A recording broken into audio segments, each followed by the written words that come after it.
Olá, sejam bem-vindos ao canal Direito com Elas. Eu sou a professora Fernanda Macedo e hoje nós vamos falar sobre uma lei que entrou em vigor agora no dia 2 de julho de 2021, que era uma demanda muito antiga dos consumidores acerca do tratamento que deve ser dado às pessoas que se tornam super endividadas. Então, a Lei 14.181 de 2021 veio trazer alterações ao Código de Defesa do Consumidor e, como ela é recentíssima, nós vamos aqui trazer algumas primeiras impressões sobre essa legislação para a gente entender como é que vai acontecer aí quando, de fato, ela passar a ser aplicada. Vamos lá?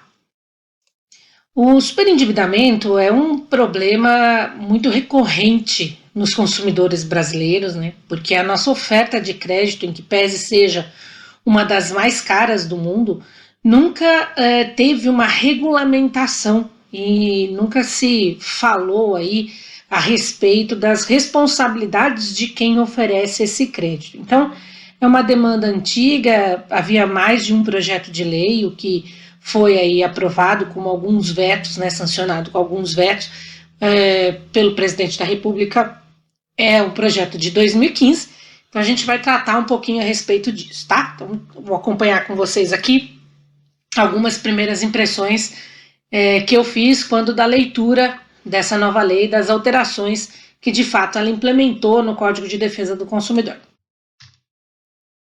A primeira questão aí é quem pode ser considerado superendividado. Então, o artigo 54 do CDC ganhou uma linha A, aí, uma letra A, e que diz em que os superendividados são aqueles que não podem, aí, sem repercutir no seu mínimo existencial, pagar as suas dívidas, né? A gente sabe que isso é um conceito aberto, tanto que o caput do 54 deixa aí para o parágrafo 1º, numa última parte, a ideia de que isso precisa ser regulamentado. Então, o que se engloba nessas dívidas que podem ser consideradas aí uma situação em que se torne a pessoa como superendividada?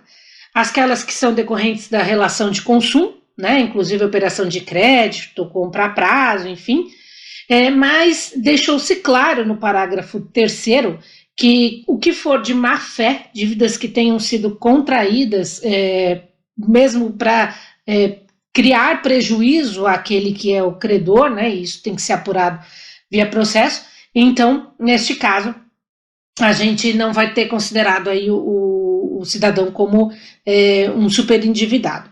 Percebam que no final do parágrafo 3º do artigo 54A, se colocou que ou decorram da aquisição ou contratação de produtos e serviços de luxo ou de alto valor, mais um conceito aberto, que isso também poderá gerar aí algumas situações complicadas, né? Como é que a gente vai interpretar essa questão?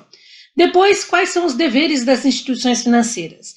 A gente já sabia que o Código de Defesa do Consumidor tem como direito básico a informação, a questão clara e precisa, enfim, mas aqui se reforçou que as instituições financeiras devem informar o consumidor o custo total, a taxa efetiva de juros, se tiver multa em caso de atraso, qual o prazo de validade dessa oferta, deixar bem claro quem é o fornecedor com os seus dados, inclusive o endereço eletrônico, e ainda dizendo que o consumidor vai ter a possibilidade de liquidar antecipadamente as suas dívidas, né, e que isso não vai onerá-lo ainda mais.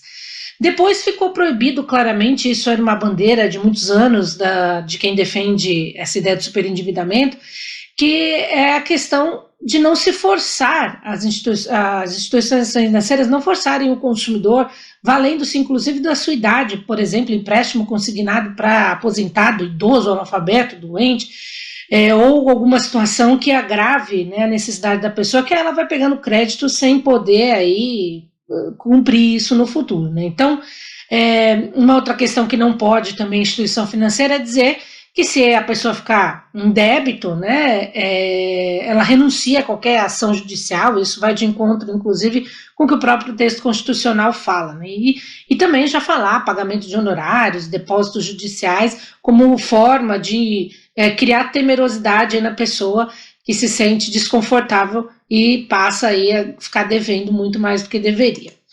Uma outra coisa importante, e isso é uma coisa que não se faz aqui, é a ideia de que você deve avaliar a condição financeira do seu cliente enquanto instituição financeira, né? Você já ouviu aquela expressão empréstimo consignado sem consulta ao Serasa? Né? Então, quer dizer, eu já estou lá pendurado com a corda no pescoço, você vem e puxa a corda de uma vez para me enforcar. Né? Então, essas questões, o artigo 54D, inciso 2 do CDC, diz que deve ser feito de forma responsável essa avaliação.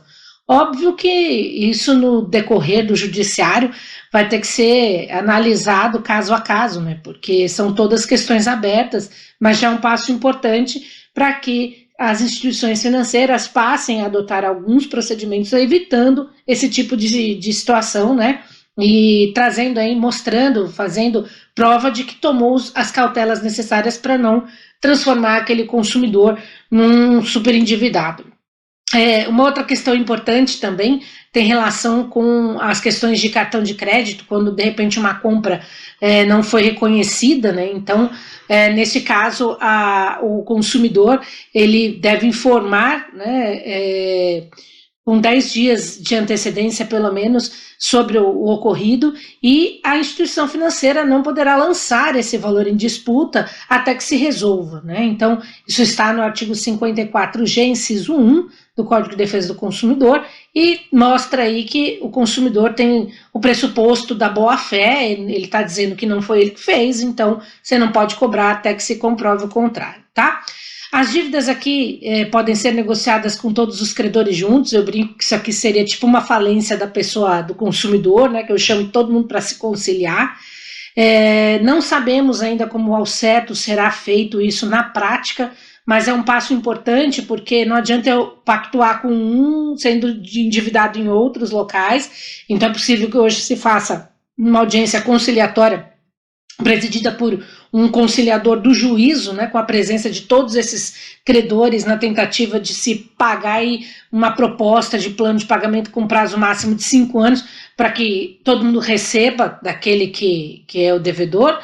E a gente tem que saber também que, havendo aí uma situação de imposição de atos do fornecedor, é importante que eu tenha também uma ideia do que acontece caso ele não cumpra. Né? Então, o descumprimento de qualquer um desses deveres que a alteração do CDC propôs através da lei dos superendividados aí, é que se tenha redução de juros, de encargos, de qualquer acréscimo, além de uma dilação no pagamento, né, do contrato original, conforme aí essa gravidade que se observar da conduta do devedor, do credor, no caso a instituição financeira. Né?